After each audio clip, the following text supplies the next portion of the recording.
Hello friends, welcome to Radiant Competition Classes. आज हम लोग एक महत्वपूर्ण टॉपिक पर कुछ प्रश्न देखने वाले हैं। यहाँ से प्रश्न रहता ही है।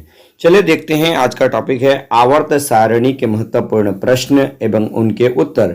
और मैं ये वन लाइनर के रूप में दे रहा हूँ ताकि कम समय में अधिक से अधिक प्रश्नों को हम लोग कर पाएं।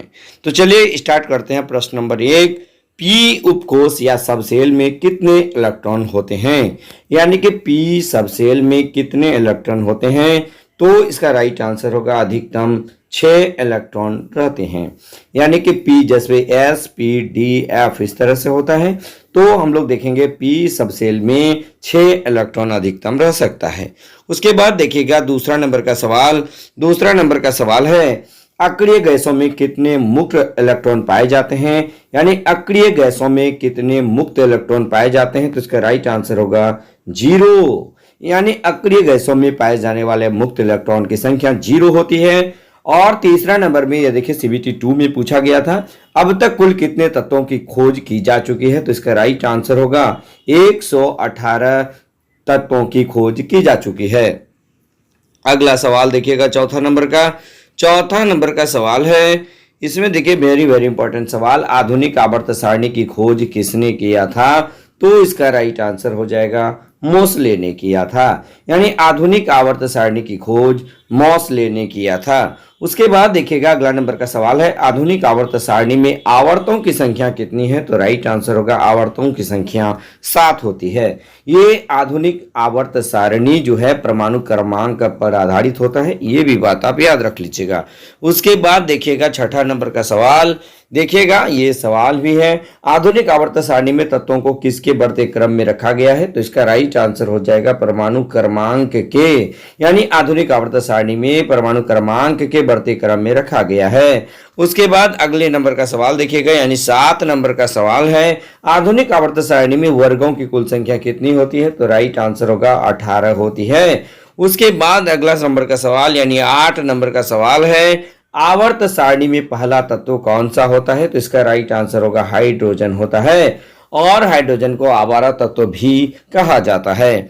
नेक्स्ट प्रश्न देखिएगा 9 नंबर का सवाल। 9 नंबर का सवाल है आवर्त सारणी का अंतिम तत्व क्या होता है? तो राइट आंसर होगा निष्क्रिय तत्व होता है। आवर्त सारणी का अंतिम तत्व निष्क्रिय तत्व होता है। उसके बाद 10 नंबर का सवाल है आवर्त सारणी में कुल अधातुओं की संख्या कितनी होती है? तो राइट आंसर है 22 होती है दोस्तों। उसके बाद हम लोग देखते हैं आवर्त सारणी में गैसों की कुल संख्या कितनी होती है? तो इसका राइट आंसर होगा 11। यानी कि देखिएगा ये 11 होती है। आवर्त सारणी में गैसों की कुल संख्या 11 होती है। आवर्त सारणी में ठोस अधातुओं की संख्या कितनी होती है? तो राइट आंसर होगा 10। आवर्त सारणी में ठोस अधातुओं की संख्या 10 होती है दोस्तों। उसके बाद देखिएगा 13 नंबर का सवाल है आवर्त सारणी में सबसे क्रियाशील अधातु का नाम क्या है? तो इसका राइट आंसर होगा फ्लोरीन। उसके बाद हम लोग देखते हैं 14 नंबर का सवाल है। 14 नंबर कह रहा है कि आवर्त सारणी में सबसे हल्की गैस कौन सी है? इसका राइट आंसर होगा हीलियम। आवर्त सारणी में सबसे हल्की गैस का नाम हीलियम है। उसके बाद देखिएगा 15 नंबर का सवाल। 15 नंबर का सवाल कह रहा है आवर्त सारणी में सबसे हल्की धातु कौन सी है? तो राइट आंसर होगा लिथियम। यानी आवर्त सारणी में सबसे हल्की धातु का नाम लिथियम है। उसके बाद 16 नंबर में देखिए उन तत्व को क्या कहा जाता है जिसमें समान संख्या में प्रोटॉन और भिन्न संख्या में न्यूट्रॉन होते हैं? तो राइट आंसर क्या हो जाएगा इसका? समस्थानिक होगा।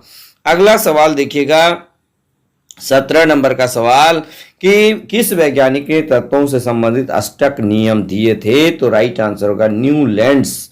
यानी न्यूलैंड्स का अष्टक नियम बहुत ही फेमस था। उसके बाद देखिएगा 18 नंबर का सवाल। 18 नंबर का सवाल कह रहा है कि किस वैज्ञानिक ने सबसे पहले आवर्त सारणी का निर्माण किया था? तो राइट आंसर होगा मेंडलीफ ने किया था। उसके बाद देखिएगा 19 नंबर का सवाल। 19 नंबर का सवाल है कि कौन सी अक्रिय गैस हमारे वायुमंडल में नहीं पाई जाती है? तो राइट आंसर रेडॉन, चूंकि ये सबसे भारी अक्रिय गैस होती है। उसके बाद देखिएगा आज का अंतिम सवाल कि कौन सी अधातु सामान्यतः द्रव अवस्था में पाई जाती है? तो राइट आंसर होगा ब्रोमीन। तो इस प्रकार हम लोग आज यहाँ पर क्या देखें कि आवर्त सारणी से संबंधित जो 20 महत्वपूर्ण प्रश्न है जो परीक्षा की दृष्टि से अति महत्वपूर्ण है, उन तमाम प्रश्नों को हम लोग आज यहाँ पर समाप्त किए और मात्र 5 मिनट में। तो अगर वीडियो आपके लिए यूजफुल है, आपके लिए लाभदायक है, तो निश्चित रूप से आप इसे लाइक, शेयर और कमेंट जरूर कीजिएगा। और यदि वीडियो पर पहली बार आए हमारे चैनल पर, तो निश्चित रूप से सबसे पहले आप इसका जो है सब्सक्राइब कर लीजिएगा, हमारे चैनल को सब्सक्राइब कर लीजिएगा, बेल आइकन दबा दीजिएगा ताकि आपको हमारा हर लेटेस्ट इंपॉर्टेंट वीडियो आप तक आसानी से पहुंच सके। बस आज के वीडियो में इतना ही। धन्यवाद।